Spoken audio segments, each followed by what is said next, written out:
Okay. Starting right now. Perfect.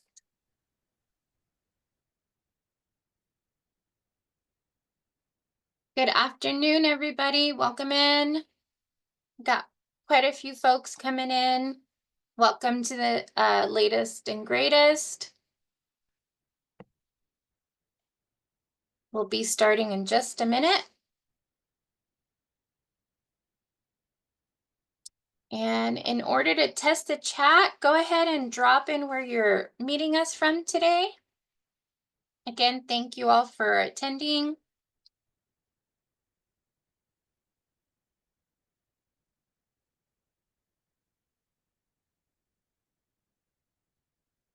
Welcome Tracy from Fresno. Welcome Jason at Krill. Welcome Samantha from DRC. In Long Beach. Welcome everyone. We're going to get started shortly. Give us just another minute.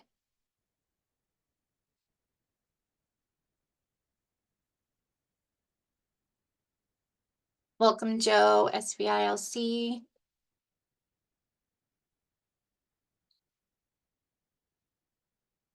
So today's meeting will be recorded. We're going to go ahead and get started. We are participating in the latest and greatest, and I'm going to go ahead and go over our normal housekeeping. Give me 1 sec while I share my screen.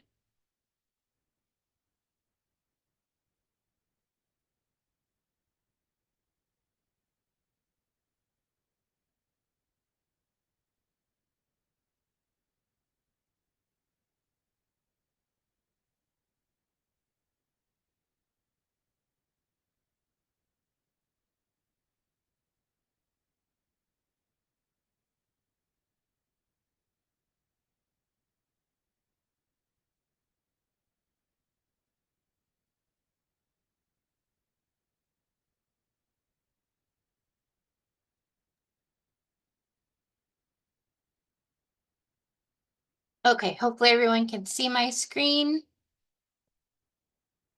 So welcome again, you're at the Ability Tools latest and greatest. I wanted to go over the accessibility features for today. So as always, the recording and slides will be available after our session today. The recording will probably take a couple of days to get uploaded to our YouTube channel, but all registrants will receive a copy of both the link and the slides. This meeting is being recorded and we keep them as an archive, so you can go back to all of our older latest and greatest as well if you'd like. Let's see. On your meeting controls, and these might have changed slightly because I noticed that Zoom had another upgrade. So it may not look identical to what you see on your screen. However, it's pretty much the same as what we have here. We have Q&A is going to be enabled today. So you should be able to find those on your meeting controls at the bottom. You'll be able to also enable chat and close captions. And then you can also raise your hand if you'd like us to unmute you, if that's easier for you to go ahead and answer or ask any questions today. And so we have all of these icons highlighted at the top strip. You'll notice that from the left, you'll see a participants icon, then a Q&A icon, a chat, a share screen, resume stop recording, hide captions, polls, interpretation, raise hand, apps, whiteboard, and more within a little ellipses. Again, this is just to highlight where you would see them. Our meeting controls might look slightly different. In order to access the closed captioning today, you can locate it by, at the bottom, the CC icon under the meeting controls. Additionally, you can also use the stream text link that's going to be shared in the chat. We'll be sharing that periodically throughout the session today. That's a great option because you can change the font of your closed captions and the size. Questions today. We ask that we please use the Q&A or raised hand feature. questions can be answered at the end of each segment. Today we have 2 presenters.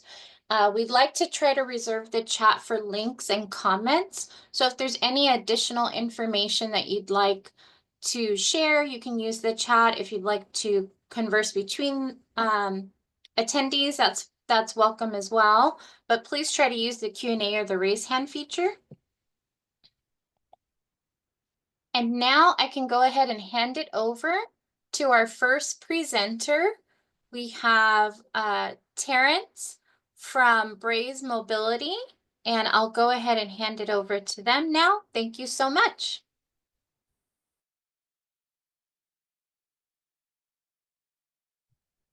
Hey, everybody. Can everyone see me okay as well?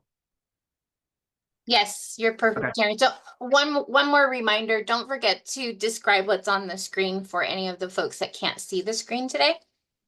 Sure, yeah. Perfect. So opening screen is blind spot sensors for wheelchairs, and my name is Terrence from Braze Mobility. And then on the screen too, there's a image of kind of like a parking space with the wheelchair symbol. So yeah, next slide. So before I go into our product, I just want to introduce you to our CEO and founder. Her name is Dr. Pooja Viswanathan. And before she started the company, she actually spent over a decade in her PhD and postdoc in research in robotics and assistive technology, where she actually focused on smart wheelchair technology.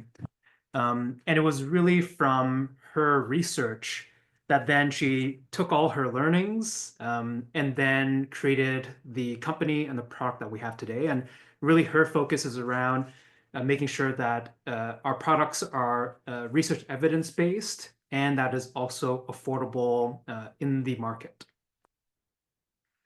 Next slide, please.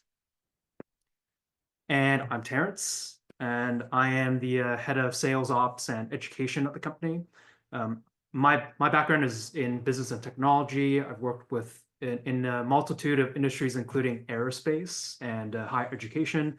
But because of my lived experience as a family caregiver, so I've been a family caregiver to my younger brother who lived with Duchenne muscular dystrophy, and also our mom with stage 4 lung cancer, and a family friend with dementia. So I have a bunch of different lived experience as a caregiver that I've seen what good technology can do for someone who needs assistive technology like this.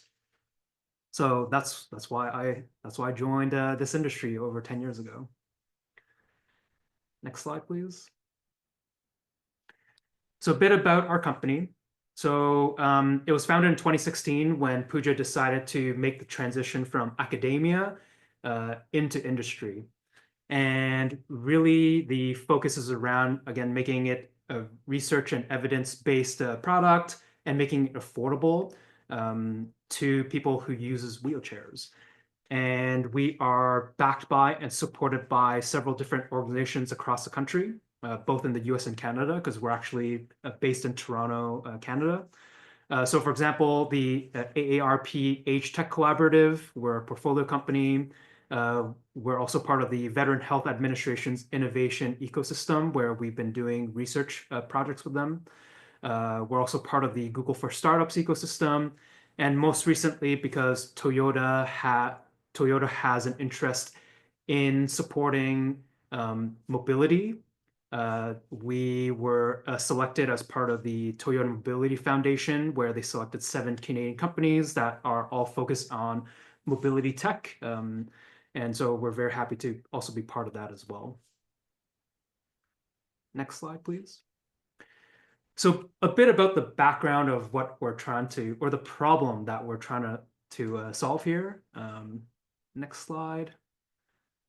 I don't know if you could play this video here. So this video is, before we play it, it's a unintentional capture of a documentary that was being filmed where this person here is trying to explain some of the challenges that he's actually facing as a power mobility user. And this unintentional capture will demonstrate actually a challenge that a lot of power mobility users face. So if you don't mind playing the video here. It's gonna be hard to do this.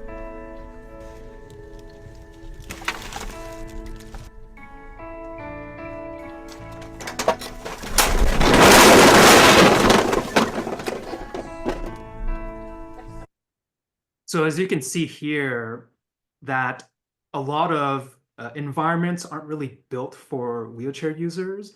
And in this instance, as he was describing his experience as a power chair user, unintentionally bumping into something that then may cause embarrassment or even injury to someone who uses power mobility.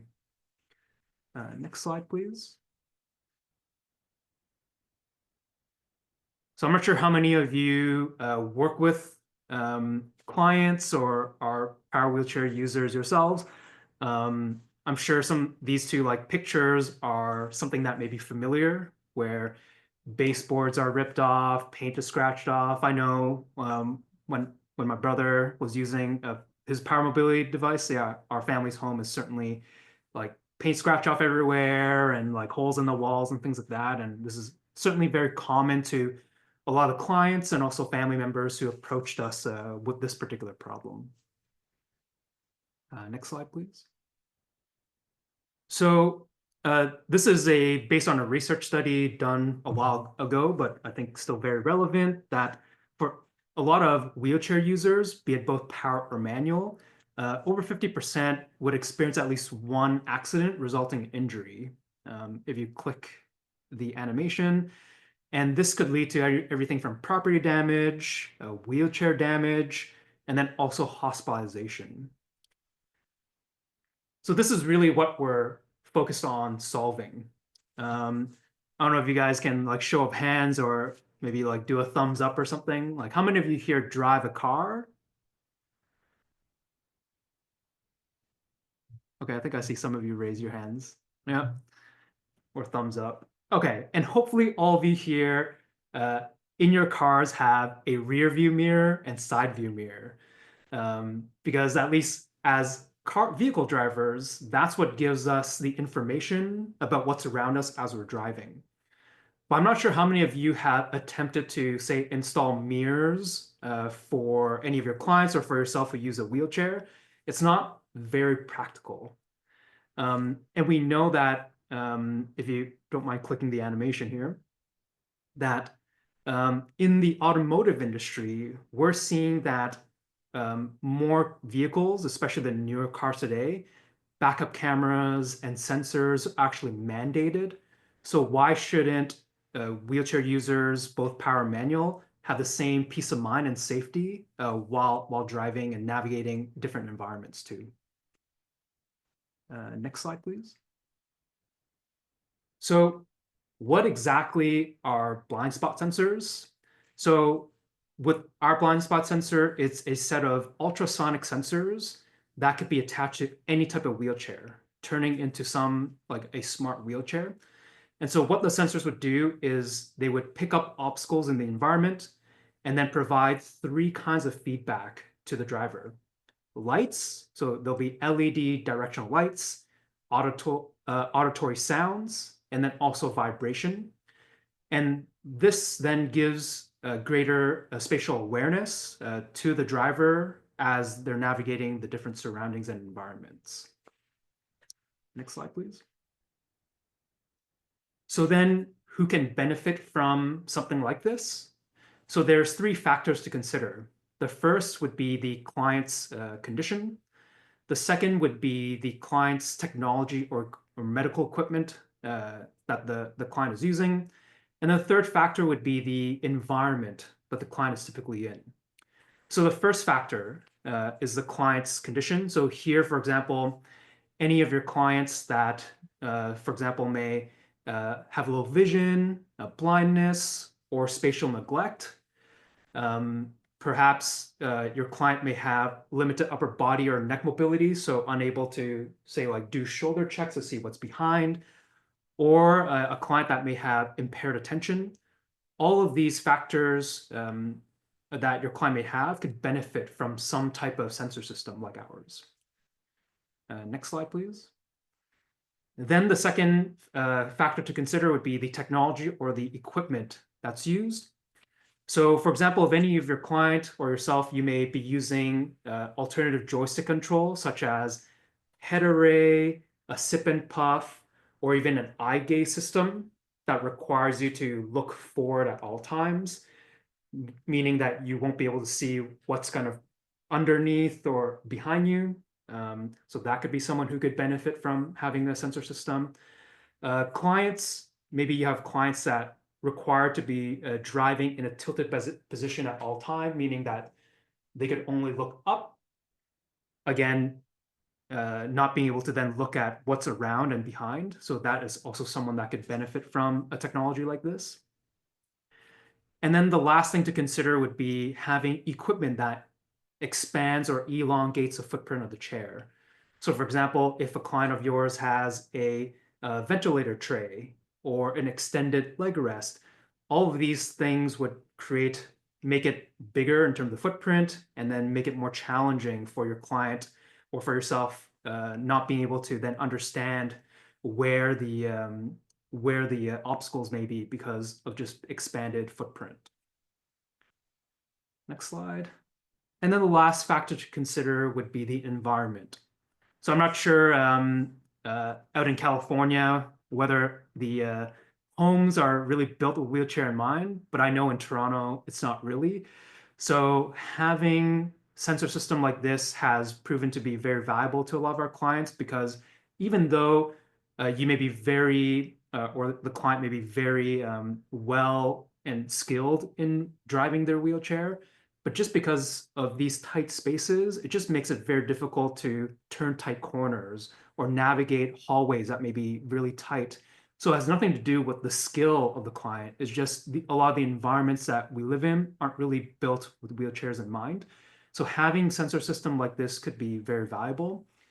And then some of our clients who use public transit a lot have told us that now with sensors, it makes it much easier to navigate, for example, getting onto a bus and parking in the wheelchair spaces has made it that much easier with having a system that tells them like how close they are to like the side of the bus as they're like parking.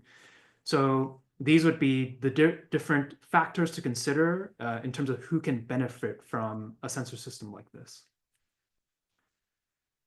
Okay, product demo. I'm sure you're curious in terms of like what it looks like. So I'm gonna put my demo here. I'm not sure if you could see it. Can everyone see this okay? Do you want me to stop sharing screen real quick? Sure.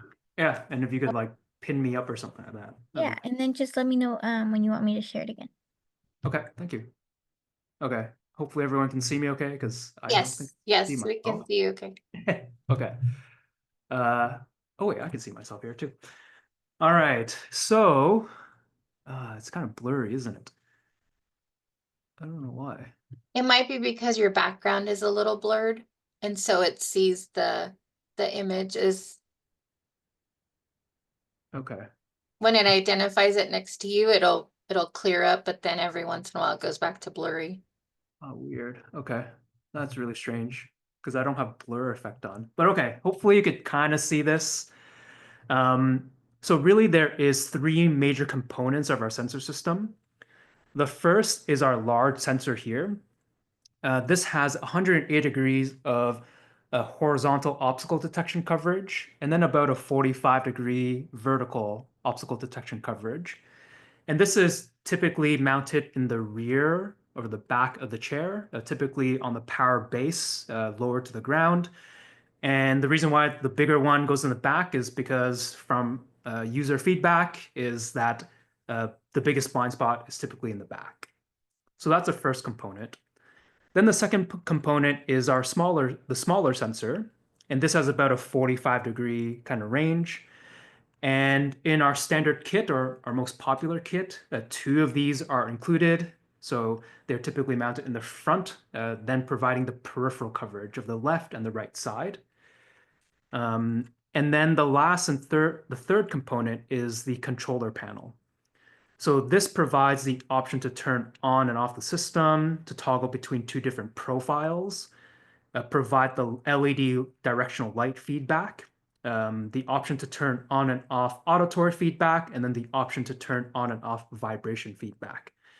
And this controller panel is typically mounted beside the joystick of the power wheelchair. And then for manual wheelchair, there'll just be like a gooseneck clamp that you'll clamp it on, so then the wheelchair user can see the information. And there's some photos later on that you could see the different setups. So I'm just going to turn it on quickly so you can see it in action here.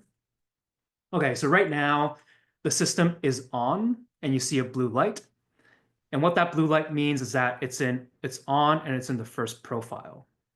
And so for light feedback, how this would work is for any obstacles within 2 feet, you'll see a yellow light. And then for any obstacles within 1 foot, you'll see a red light. And then top row signifies obstacles in the front, and then bottom row signifies obstacles in the rear. So if I was to move the sensors closer to my computer, you'll now see yellow lights all lighting up because it's picking up my computer within 2 feet. And then if I was to put my hand in front of the larger sensor, you'll now see that it turns red depending on the direction of the obstacle. So that's how the light feedback works. And then what notifications are available for someone who's blind? So great question. So that's the light feedback. And there are some low vision clients of ours who use our sensor system, who also are able to see shadows of these LED lights. So they may not be able to see the colors, but they could still see the shadows, which then still gives the directional information of front obstacles in the rear. But I would say most of our low vision or legally blind clients prefer the other feedback modalities, which I'm going to show you next. So before I go to the next type of alerts, the other thing that you could do too is set a second profile. So you see 2 blue lights here. And this 2 blue light means that it's in the second profile. And all that means is right now in this profile, all the distances are doubled. So obstacles at 4 feet, it'll be a yellow light, and then obstacles at 2 feet, it'll be a red light. So those are the 2 profile settings, and these are all fully customizable. We have a smartphone app on Apple and Android that you could Bluetooth into the system and change the distance for both those 2 profiles depending on the environments that your clients are typically in. And you could dial down the sensor distance to 2 inches all the way up to 6 feet. So you could adjust the distances for your clients based on the environments that they're typically in. So that is light feedback. Now the second alert is auditory. So I'm just going to toggle and turn on the auditory feedback. So right now you see that the sensors are picking up the obstacle or my computer at 2 feet, and there's no auditory alert. Auditory alert will only activate when any obstacles are in that red zone. So hopefully you'll hear this and there's no sound suppression or noise suppression, but the auditory alert will sound like this. Hopefully you heard this, but essentially it's a 1 volume auditory beep, regardless of the direction of the obstacle. So it could be the obstacle in the back, it could be the obstacle in the front, but all you'll hear is just a beep. I'm not sure if you could hear it, but if you could hear it, you could give me a thumbs up. That'd be great. We couldn't hear it very well. It's probably not close enough to the mic. Okay, maybe I'll try that. Is that any better? No, not really. But we believe you. Okay, well, Zoom has gotten so good at their noise suppression that even their Right. non-noise suppression is not I have a question while you're in there. Is there those 2 modalities that you were talking about? Are you able to set them, like, let's say you wanted one version for auditory and the other one for the lights or for visual? Could you set differences? Yes, you can. So for example, let's just say you have a client that says, hey, I only want auditory feedback for obstacles in the front, and then vibration feedback for obstacles in the rear. You could actually turn that on and off for your client all through the mobile app. Perfect. Yeah. So the last feedback modality that you don't need to hear that I could show you is vibration. So there's a vibration toggle to turn it on, and these are the vibration pads. And so you could actually install up to 3 of these pads, which then provides tactile directional feedback. So you would put one on the left, center, and right. And then so how this works is that when a client of yours, say, is moving towards, say, the door, and they get too close to the left of the door frame, the left pad vibrates. And then if they get too close to the right of the door frame, the right pad vibrates. And so a lot of our low vision, legally blind clients really love the vibration feedback because it's tactile, and it's also very discrete. So even a lot of our non-low vision and legally blind clients actually prefer the vibration just because it's a very discrete feedback modality compared to, say, an auditory beep. So those, and typically you would put these, say, like underneath the seat cushion cover, the backrest, the armrest, or even the headrest, depending on where the client can feel the different sensations. So those are the 3 feedback modalities: lights, sounds, and vibration. And the other thing to know about our system is because it is a USB device, all you need is a USB power source to power our system. So this does not interface with the wheelchair electronics in any way. And meaning that for any power chairs that have an existing USB port, you just plug it into the USB port and it'll power it up.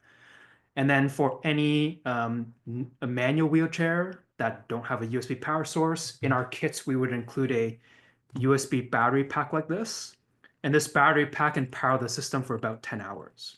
So likely the client will have to, or their caregivers would have to just recharge this battery pack once a day. And this would then power the system. So that's how our system works. Would you mind going back to the slide, please? And hopefully I still have a bit of extra time. Yeah, you're good. We have a little bit of time for you guys. Okay.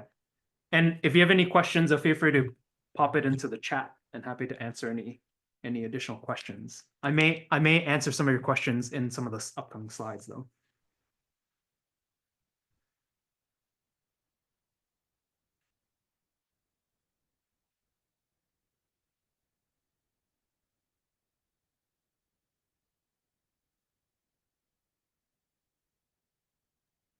It's not letting me present. Let me.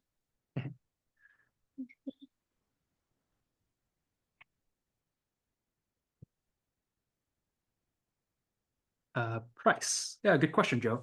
So depending on the kit option, there are different pricing. So the one that I mentioned to you, where it's our most popular setup with, oh, here it is. Yeah, so 1 large sensor, 2 smaller sensors, and the controller and the vibration.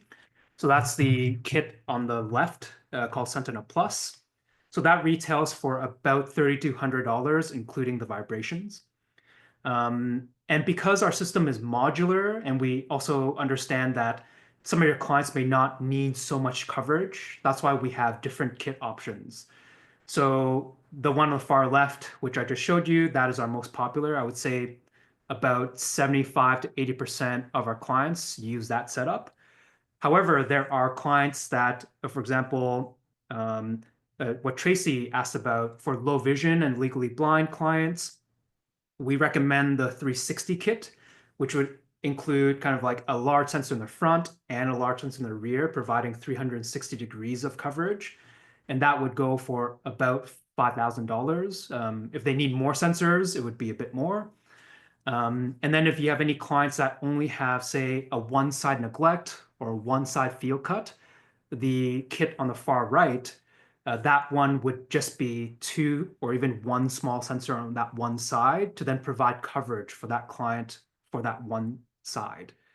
And our system is also expandable, meaning if your client's condition changes over time, you could just add more sensors.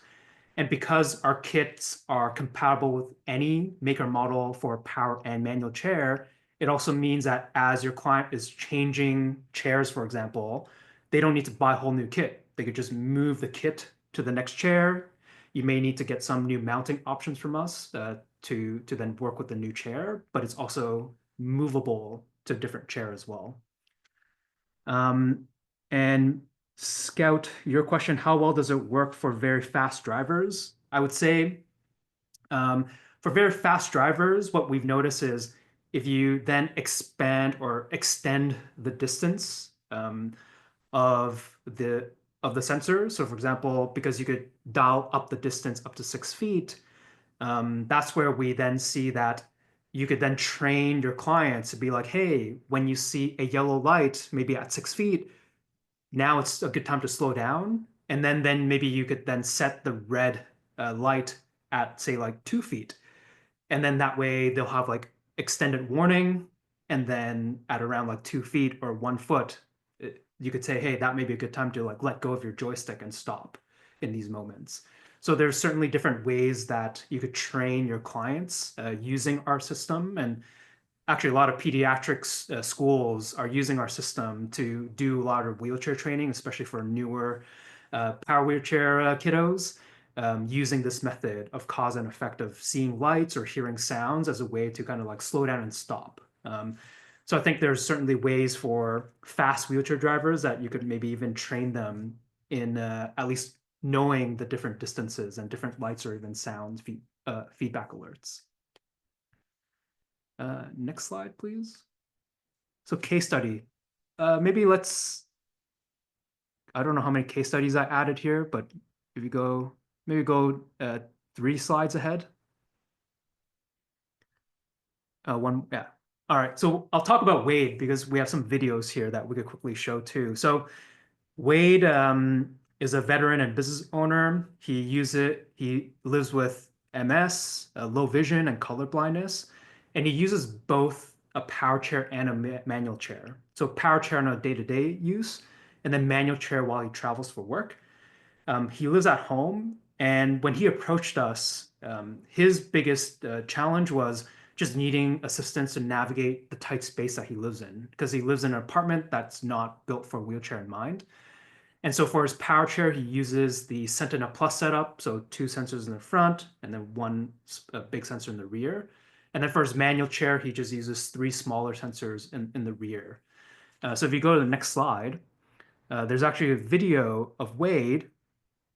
Next slide, please. Yeah. So this is a video of Wade coming out of his bedroom into the living room, which he has to do on a day-to-day basis. And as you can see, it's a super tight corner that he has to turn. And I don't know if you could notice, like the baseboard paint is scratched off, the wall paint is scratched off, and his wife is not super happy about that. But yeah, so here, if you don't mind playing the video, it's him using auditory light feedback and vibration feedback to give him information about the walls. And as you can see, he didn't need to do any shoulder check to then turn this tight corner. And now he's able to do it every day without needing his wife to scream at him or to like rely on attempting to do shoulder checks while he's turning out of his bedroom. So that's the first video. And then the next video is of Wade now needing to go into his kitchen. And as you can see, it's super tight.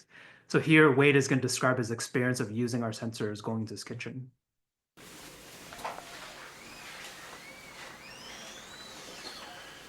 Usually when I come into my kitchen, I have extreme problems as it is. It's a tight space. It was never designed for a wheelchair, but being in a wheelchair and being that I like to cook, I have to come into my kitchen. And doing so, as you can see, it's a very tight space. And having the drive in leaves me no alternative but to drive out and back out. As I'm backing out, it is impossible for me to be able to see the doorway behind me and to see the handle that is on this fridge, which by the way has been torn off this fridge a number of times and glued back on. But with this device, I don't even have to look behind me or try to look. I just look at the light system, which right now is giving me 3 green lights, and as well as vibrating pads that are in my back are telling me as I back up if I am in the center of the doorway, as long as none of these lights turn red, I know that I am centered and I am not going to hit anything. As well, there's vibrating pads in my back. If I am looking straight ahead and not at the lights, if I'm carrying something or as I'm coming out, it will warn me. So if one of the pads, if the left one goes off, I know I'm about to tear the handle off my fridge. If the right one goes off, I know I'm about to hit this doorway, which already has no paint left on it. And so as the lights stay green, I back out, and as you can see, I am not hitting anything. I am coming straight out through the door, and even though that is such a tight space, I've made it without touching or damaging anything. Yeah, that's Wade's experience. Next slide, please. And Samantha, you have a question in terms of how well does it work at night or darkness? So because we use ultrasonic sensors, which is kind of like bats using echolocation, the light condition or darkness does not impact its ability to pick up obstacles. So yeah, so our sensor system works in the dark without any issues. And the great thing about ultrasonic sensors, and there's so many different types of sensor technologies out there, is that at least with ultrasonic sensors, it focuses on detecting hard surfaces. So as long as it's picking up the wall, so it can pick up walls, no problem. There may be some challenges if there's like a cloth or something that's like a very light cloth hanging. It may not be able to pick up these like lighter or softer surfaces, but those are typically obstacles that clients aren't too worried about, like bumping into like a cloth. So yeah, so in darkness or night, it'll work. Next slide. So as I mentioned, you could actually download this Braze Connect app on Apple or Android, and then you'll be able to customize everything from the distances, the lights too. So if your clients can't see red, yellow, or blue, you could actually customize or change the lights to see which colors the clients can see.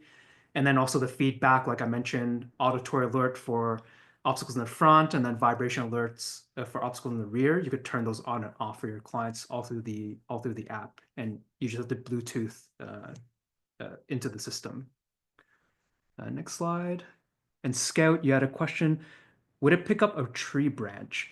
So I guess it depends on how big the tree branch is, because our sensors are mounted low to the ground, and you'll see some pictures shortly.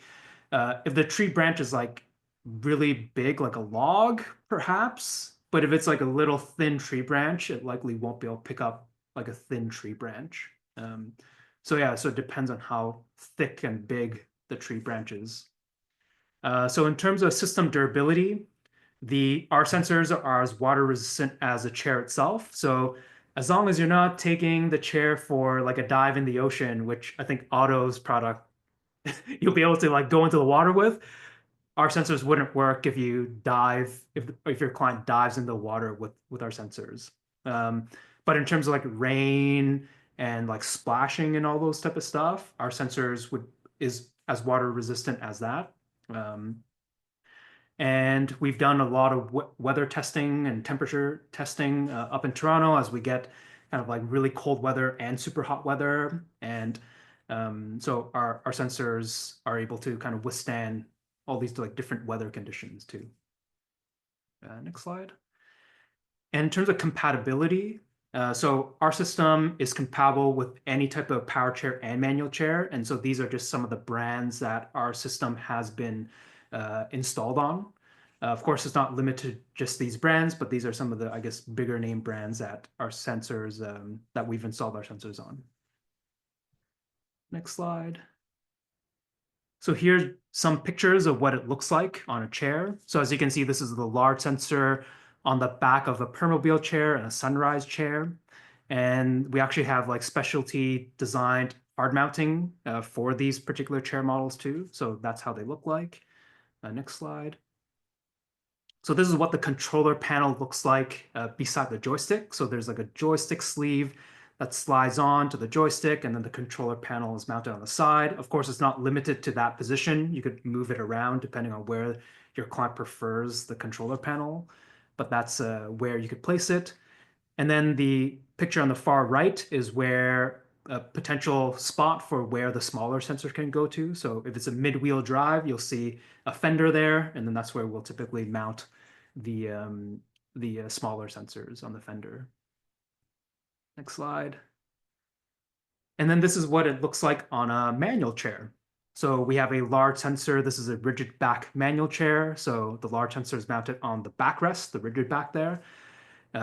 That's a picture on the far right. And then the picture in the middle is of the smaller sensor on the front caster.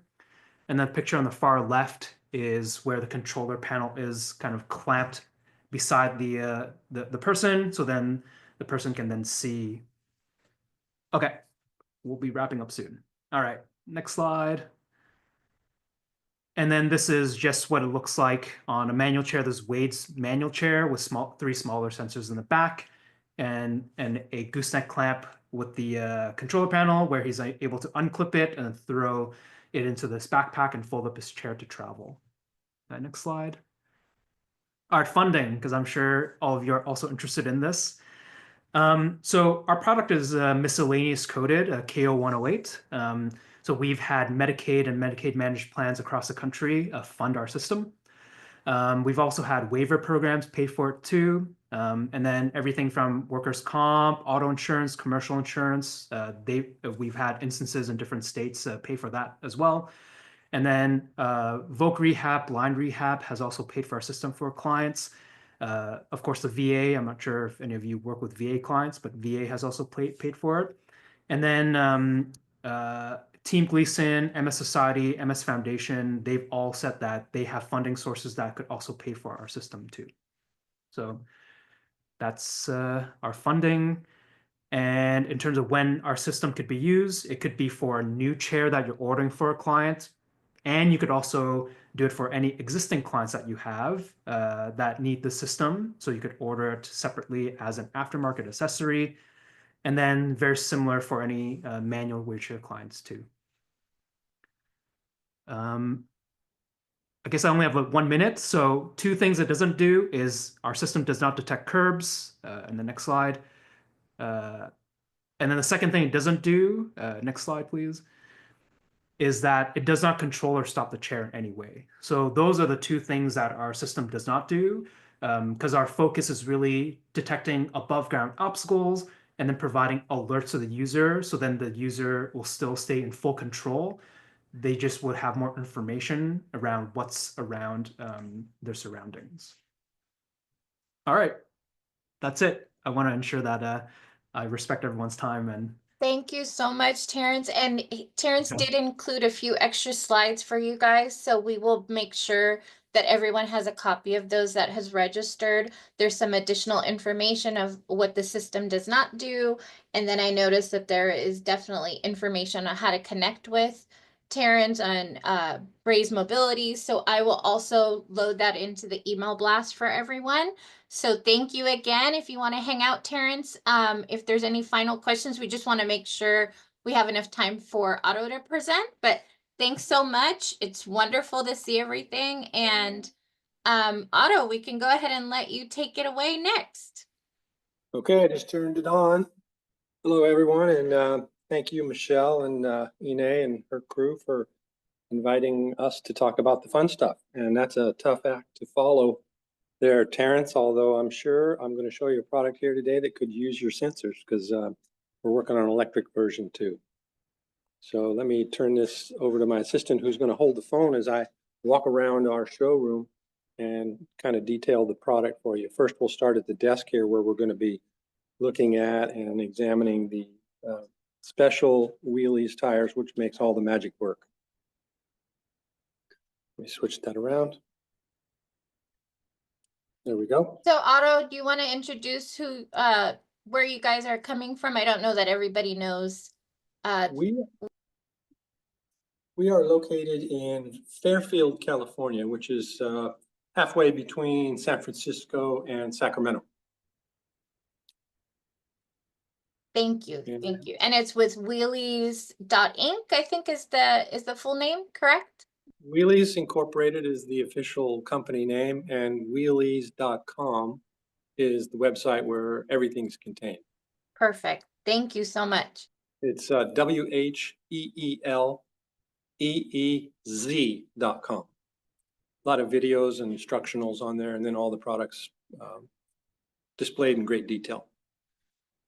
So a little bit about the history of the Wheeleez balloon wheel. You've got the 4 sizes displayed here. It was originally developed in its earliest forms in Europe, and they weren't quite nearly as refined as what we've been able to do over the last 20, 25 years. They had different materials, their patents actually expired, and so we were able to pick that up.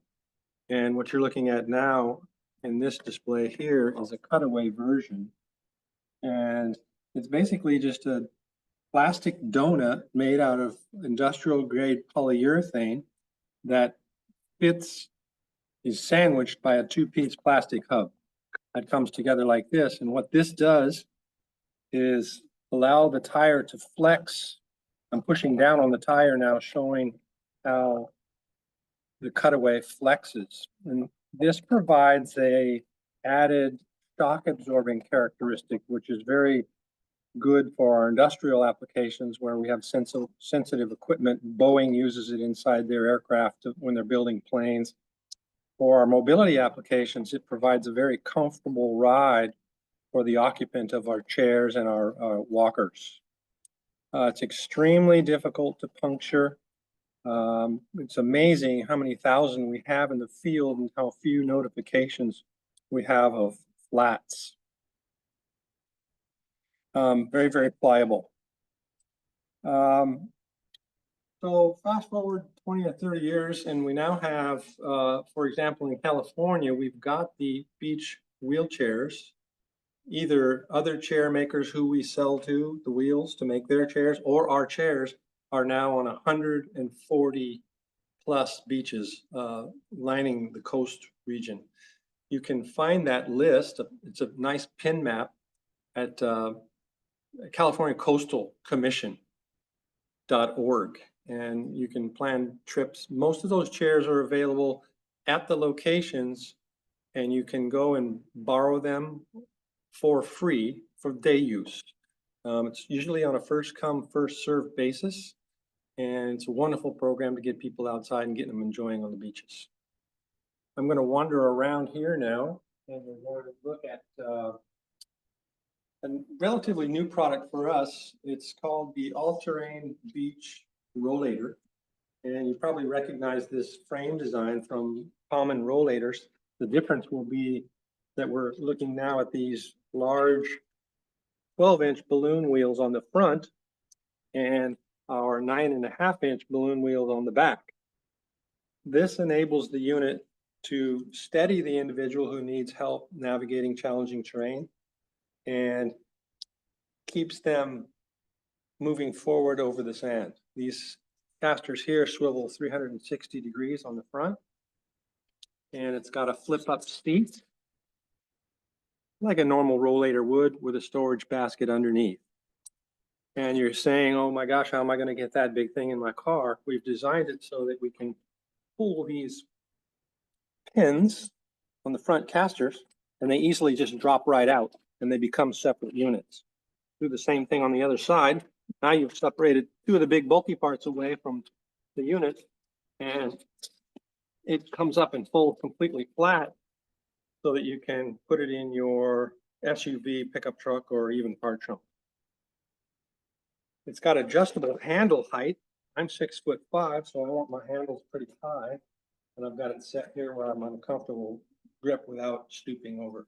Got a padded backrest, and selling a lot of these people, I like to say, you may not need one now, but eventually we all will need one, and people with either born with disabilities or acquired along the way greatly benefit with these units. I'll put one back on to prop it up, and we'll move over to the first of our purpose-built all-terrain beach wheelchairs. This one here is called the Sandpiper, and it is designed for pediatric kids and petite adults up to 145 pounds. It's got swing away armrests to facilitate an easy chair to chair transfer here. Got adjustable leg lift to come straight out or down for more comfort. Marine grade acrylic canvas upholstery. Comes with a safety lap belt. We also sell various postural supports. If you need chest, thigh, or lower leg support, we can provide you with those too. Got a parking brake to keep the unit in place. When you get where you're going, you just press that down and pull back, locks the chair, and it's not going anywhere. The thing that sets us apart from some of our other chair makers is we use what we call drop nose pins. And it's a spring-loaded pin that replaces a standard nut and bolt arrangement. So you don't need any particular tools to assemble or disassemble, which makes disassembling this unit into its 6 primary frame pieces quite easy if you're going to travel with it. So that's the Sandpiper for kids. Now we have the Sand Cruiser, which is 20% larger. Same features. And also same features as on the all-terrain rollator. These front wheels drop off and the frame, like I mentioned, breaks apart through the use of quick release pins into 6 different pieces for easy transport or storage. Lap belt, replaceable upholstery so you can take it off for cleaning, or if you really, the stainless steel construction means the frame's going to last basically forever, but if you're leaving it out in the sun, the upholstery may need to be replaced at some point. But this comes off, clean it with any marine canvas cleaner and protect it.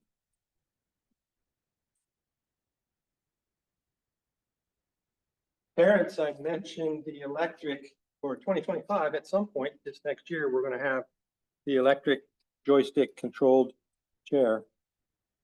And that's where we'll put your sensors on it to keep ourselves out of the ocean if your sensor will pick up water, because water and electricity do not mix. It's the same frame as the Sand Cruiser. You just put the electrics to it. Battery controllers and motors. Not for water use. A couple of accessories are available for the chairs. We've got a beach umbrella. It's done. It's very intense these days. So this unit will fit on any of the chairs with its crampon umbrella holder, which is articulates in many different directions so you can follow the sun as the day goes on, provide shade. And I think if we have any travelers in the group, we're now looking at a Pelican box, which is kind of just a bomb-proof plastic box that their biggest case just happened to accept our chair frames. So you can travel through the airport without any problem. A lot of snowbirds are taking these chairs to the Caribbean. And finally, I think what originally caught the girls' eyes there was the conversion kits that will take any basic standard wheelchair, folding wheelchair, a lot of Drive medical product and Medline chairs. And then this is the chair we sell that makes a good mounting point for these kits. This is the 3-wheeled unit, literally turns right on itself, probably the most popular model due to that feature. And it operates with that same front caster that drops out. And the kit breaks down very easily. And these are probably more affordable solutions for people.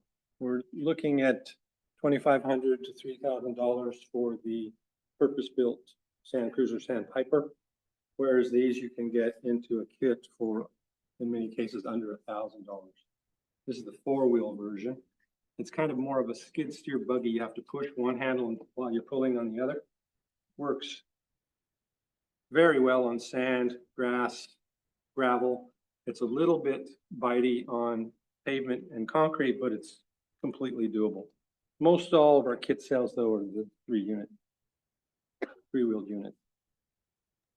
Otto, you mentioned that the weight capacity for the user, but can you mention about how much each of those items weigh The roughly?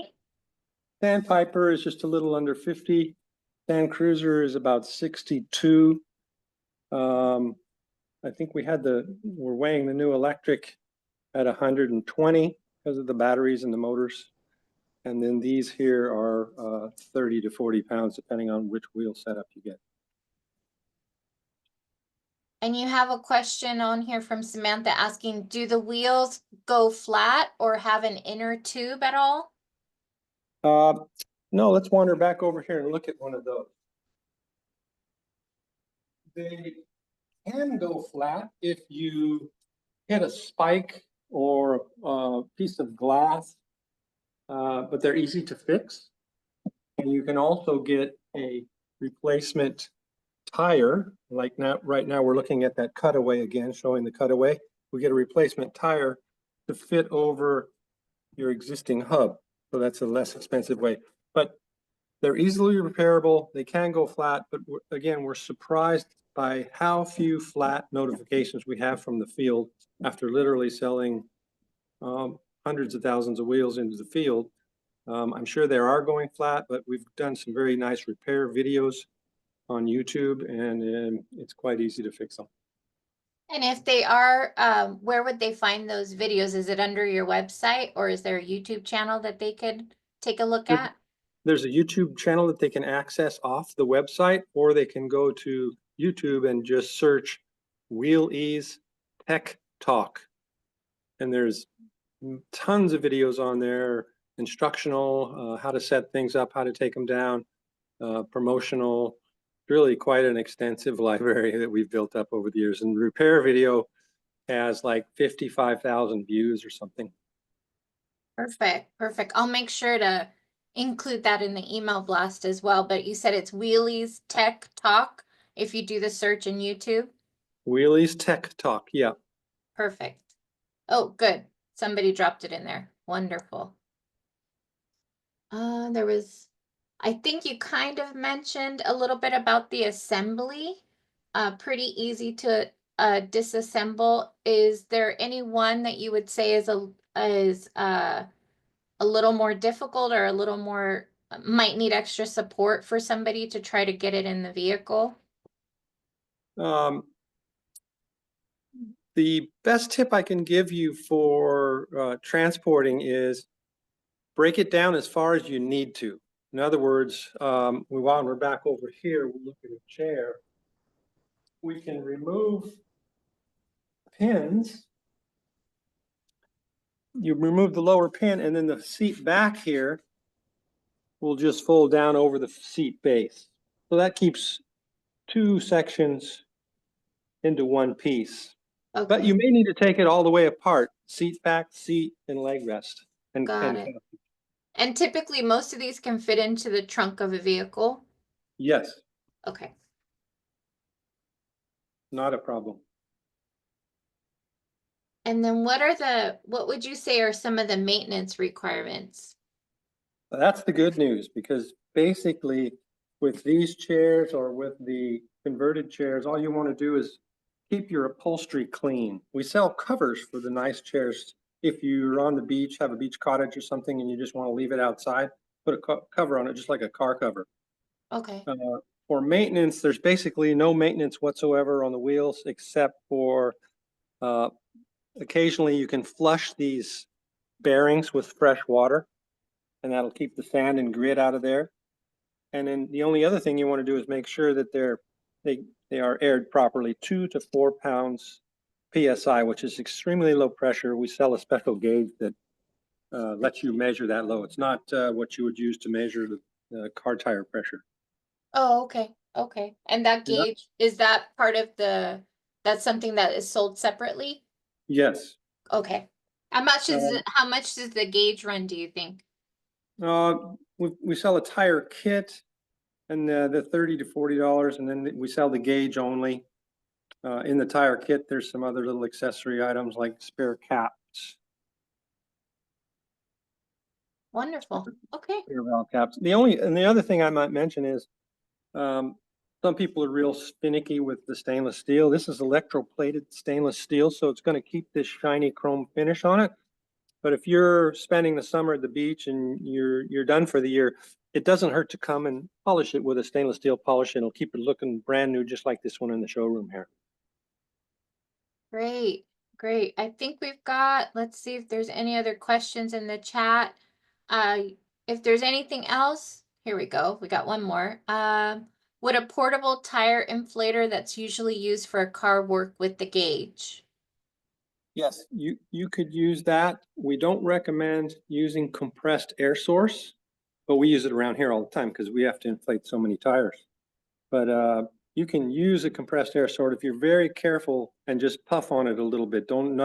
Sometimes we'll get a client that calls and said, well, I've put 20 pounds of air in the tire here and it's got like another head growing out of it. And we say, no, you have to just keep that within that real low pressure range. And I don't know, it depends on which kind of car inflator you're using, whether it will measure that low on the digital ones. Okay, okay. Good But to know. I can show you, let me show you on the wheel here. You can kind of tell just by this. This is a test we like to use. This is what you want it to look like. Right now I'm kneeling down and pressing my knee into the tire. That's how you want it to look and feel. You don't want it so hard, so inflated that it's hard. You want a good spongy feel to it. Okay, good to know. And you mentioned, of course, it can go on sand.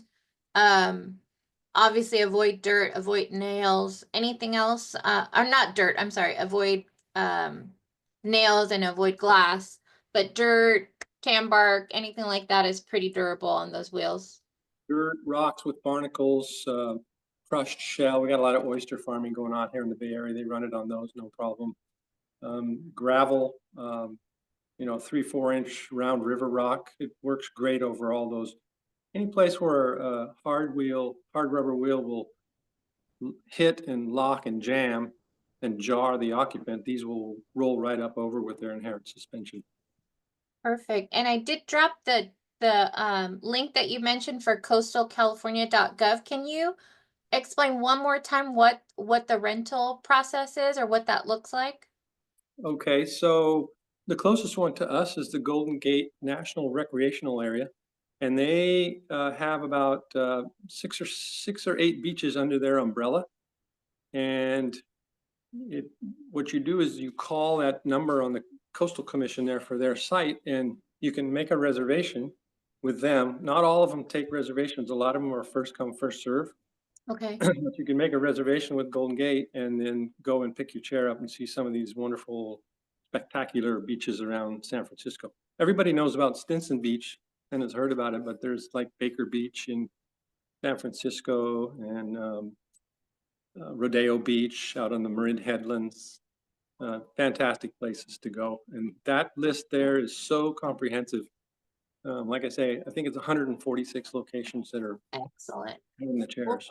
Yeah, we'll definitely be sure to put that in our email blast too, just so that folks are aware. I do see a hand raised for somebody that's calling in by the phone. I don't know if you had a question for Otto or for Terrence or just a general question, but you're welcome to unmute and go ahead and ask your question now if it still applies. It's a 510 number calling in. Yep, that's our area here.